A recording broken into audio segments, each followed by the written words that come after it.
Il Veneto è la mia patria. Sebbene esista una Repubblica Italiana, questa espressione astratta non è la mia patria. Noi veneti abbiamo girato il mondo, ma la nostra patria, quella per cui se ci fosse da combattere combatteremmo, è soltanto il Veneto. Quando vedo scritto all'imbocco dei ponti sul Piave, fiume sacro alla patria, mi commuovo, ma non perché penso all'Italia, bensì perché penso al Veneto.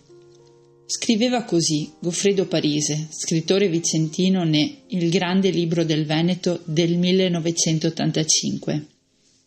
Spesso, rientrando a casa la sera, anch'io attraverso uno dei ponti sul fiume Piave.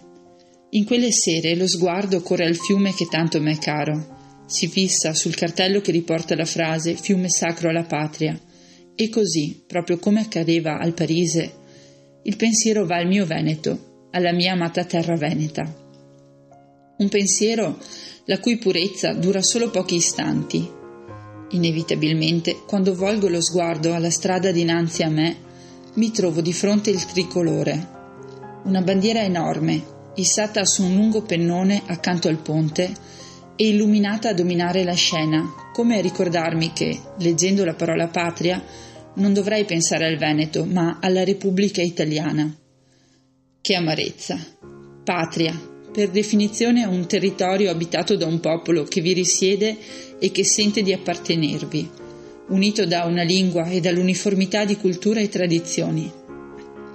Patria, dal latino pater, padre, la terra dei padri, la terra di origine dei propri antenati, emblema della propria stessa identità, fonte dei valori e delle pratiche culturali, sociali e religiose trasmesse di generazione in generazione. Per me, patria non può essere altro che il mio Veneto. Sono nata in questa terra. Le mie radici e quelle dei miei avi affondano in questo territorio e traggono nutrimento dalla storia millenaria che lo impregna. La mia lingua natia, quella che uso comunemente, è la lingua veneta. Appartengo a questi luoghi, così come questi luoghi appartengono a me. Per anni hanno tentato di inculcarmi l'idea che la mia patria sia un'altra, ma per me Italia è solo tricolori e monumenti ai caduti. È una storia che mi hanno raccontato a scuola ma che non mi appartiene. È una lingua che ho imparato insieme ai miei compagni di classe perché mi hanno detto che dovevo, ma che non mi dà le stesse emozioni di quella veneta. Niente valori, niente cultura, niente tradizioni che accomunino la mia gente e gli altri popoli che abitano la penisola.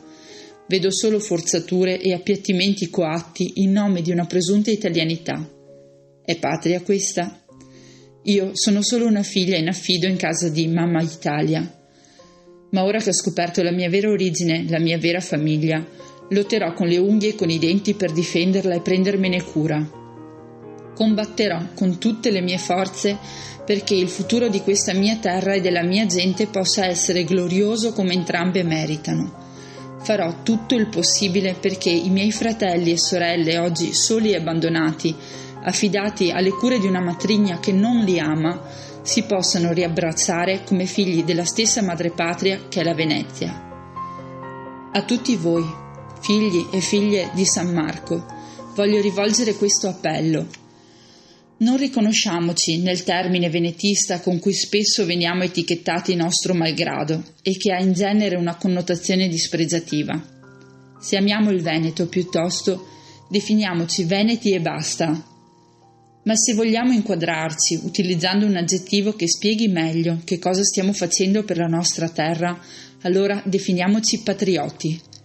Siamo cittadini veneti che amano la propria patria e mostrano questo loro amore lottando e combattendo per essa. Dobbiamo essere orgogliosi di quel che facciamo, non vergognarcene o sminuirlo. Attenzione però a non cadere in inganno, perché fare i patrioti è diverso dal fare i partigiani. Il partigiano è fazioso, di parte per definizione. È colui che parteggia, appunto, per un'idea, un gruppo, un partito. Noi veneti dobbiamo imparare a mettere da parte questa faziosità e pensare al bene comune invece che all'interesse di pochi. Dobbiamo lottare per la nostra nazione se vogliamo davvero restituirle onore, non per lo schieramento di cui facciamo parte. I partiti vanno e vengono, la patria invece è sempre lì, pronta ad accogliere i suoi figli a braccia aperte.